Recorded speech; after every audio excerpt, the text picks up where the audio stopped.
जय श्री राम। जय हनुमान जी महाराज। आप देख रहे हैं हनुमान डिवाइन ऑफिशियल। एक दिव्य यात्रा, एक ऐसी अनुभूति जो केवल ज्ञान नहीं, अनुभूति देती है। आज की इस विशेष भक्ति श्रृंखला में हम जानेंगे क्यों कहते हैं हनुमान जी को संकट मोचन। ये कोई उपाधि मात्र नहीं, ये उस असंख्य लीलाओं की संज्ञा है जिसमें पवन पुत्र ने भक्तों के, देवताओं के और स्वयं भगवान श्री राम के संकट हर लिए। क्या आप तैयार हैं उस रहस्य को जानने, उस शक्ति को महसूस करने जो आज भी हर भक्त के साथ है। चरण 1, पावन जन्म और बाल लीलाएं। त्रेता युग के मध्य एक दिव्य संकल्प हुआ। देवताओं ने देखा कि पृथ्वी पर अधर्म बढ़ रहा है, असुरों की शक्ति चरम पर है। तब शिव की शक्ति और पवन देव की प्रेरणा से जन्म लिया बजरंगी ने, पवन पुत्र ने, शक्ति के साक्षात स्वरूप श्री हनुमान जी ने। उनका जन्म केवल एक बालक का नहीं था, बल्कि यह ब्रह्मांड को संतुलन में लाने वाली ऊर्जा का पुनर्जन्म था। प्रसंग, सूर्य को फल समझकर निगल लेना। जब उन्होंने सूर्य को फल समझ निगल लिया, तब समस्त ब्रह्मांड अंधकार में डूब गया। यह बाल लीला थी, पर संकेत था। जिन्हें तुम संकट समझते हो, वो संकट भी मेरे सामने छोटे हैं। देवताओं ने उन्हें अनेक वरदान दिए। ब्रह्मा जी ने अजेयता, शिव जी ने अमरता, इंद्र ने वज्र से भी कठोर शरीर, वरुण ने जल में अजेयता, यम ने मरण पर विजय। हनुमान अब केवल वानर नहीं थे, वो शक्ति के वाहक थे, संकटों के नाशक। चरण 2, श्री राम से मिलन, भक्ति का आरंभ। हनुमान जी की भक्ति की यात्रा आरंभ होती है तब जब वह पहली बार प्रभु श्री राम से मिलते हैं। वह एक दूत के रूप में राम के पास आते हैं, लेकिन लौटते हैं एक भक्त के रूप में। उनका प्रत्येक कार्य अब केवल राम कार्य है। प्रभु श्री राम के लिए उन्होंने हर सीमा लांघी, हर संकट मोड़ा, हर बंधन तोड़ा। प्रसंग, सीता माता की खोज, समुद्र लांघना, लंका देहन, युद्धभूमि में पराक्रम, लक्ष्मण के लिए संजीवनी लाना। हनुमान जी ने अपने बल से नहीं, भक्ति से जीत हासिल की। उनकी विनम्रता में शक्ति छिपी थी। वो कहते हैं, मैं तो राम का दास हूँ, मेरे कार्य से नहीं, प्रभु की कृपा से सब संभव है। चरण 3, कैसे बने हनुमान संकटमोचन। हनुमान जी को संकटमोचन यूं ही नहीं कहा गया।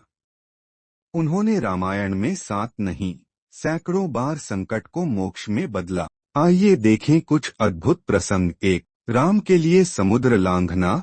समुद्र लांघकर सीता माता का पता लगाना, लंका में अकेले प्रवेश करना, राक्षसों की सेना से टकराना, यह असंभव नहीं तो क्या था। 2, लंका दहन। जब राक्षसों ने उनकी पूंछ में आग लगाई, हनुमान जी ने पूरी लंका को अग्नि में झोंक दिया। यह न्याय की अग्नि थी जो अधर्म को भस्म कर गई। 3, लक्ष्मण को संजीवनी लाना। जब सब हार मान चुके थे, तब हनुमान जी पर्वत उठा लाए। ये संकेत था, जहां सब थम जाएं, वहां संकट मोचन चल पड़ते हैं। 4, रावण के पुत्र अक्षय कुमार और मेघनाद को हराना। जब सारे योद्धा पीछे हटते हैं, तब हनुमान जी अकेले युद्धभूमि में खड़े होते हैं। चरण 4, संकटमोचन हनुमानाष्टक, श्लोकों की शक्ति। तुलसीदास जी ने संकटमोचन हनुमानाष्टक की रचना केवल काव्य के लिए नहीं की, यह भक्त के लिए संजीवनी है। हर श्लोक में एक संकट है और हनुमान जी उसमें मोचन हैं। बाल समय रविभक्षिलियो, तब बाल्यकाल की लीला, ब्रह्मांड को रोक देने वाली शक्ति, राम काज करीबे को आतुर, भक्ति में तत्परता, लाए संजीवन लखन जियाए जीवनदाता। रघुपति कीन्ही बहुत बड़ाई, भगवान श्री राम भी जिनकी स्तुति करें। दुष्ट दलन रघुनाथ सहाय, अधर्म का अंत करने वाला। इन श्लोकों का केवल पाठ नहीं, भाव भी करें तो आप भी अपने जीवन के संकटों में उन्हें उतरते देखेंगे। चरण 5 भक्तों के अनुभव, आधुनिक चमत्कार। क्या हनुमान जी आज भी संकट हरते हैं? उत्तर है हाँ, आज भी उनके भक्त कहते हैं कि जहां हनुमान का नाम लिया वहां संकट भागा। चरण 6 आज के युग में संकट मोचन का स्मरण। आज के इस कलयुग में भी हनुमान जी संकट मोचन हैं, पर संकट अब सिर्फ बाहरी नहीं, भीतर का भय, आत्मविश्वास की कमी, जीवन का उद्देश्य, हनुमान भक्ति इन सबका उत्तर है। क्या करें? मंगलवार और शनिवार को हनुमान चालीसा, ब्रह्मचर्य और सेवा, बजरंग बाण और हनुमानाष्टक का पाठ, मन, वचन और कर्म से प्रभु की सेवा।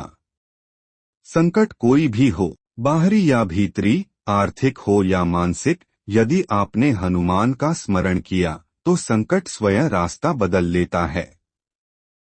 जब जीवन में अंधकार गहराने लगे, जब चारों ओर निराशा और भय का वातावरण हो, जब अपने भी साथ छोड़ दें, तब एक नाम जीवन का दीपक बनकर जल उठता है।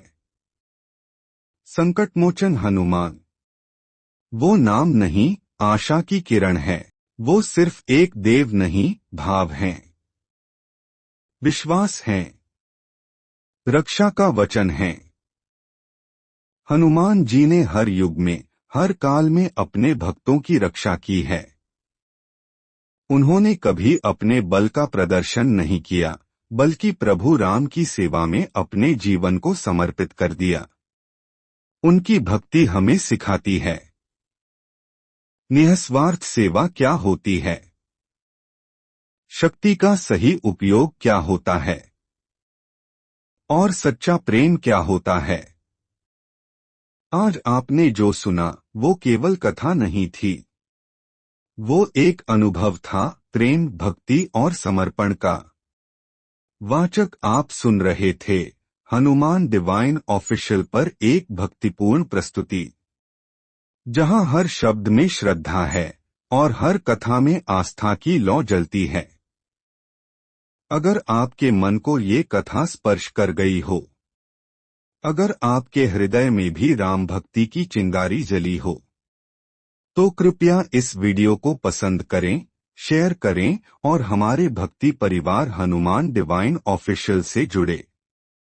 आइए हम सब मिलकर कहें, जय श्री राम, जय पवन पुत्र हनुमान, जय संकट मोचन हनुमान।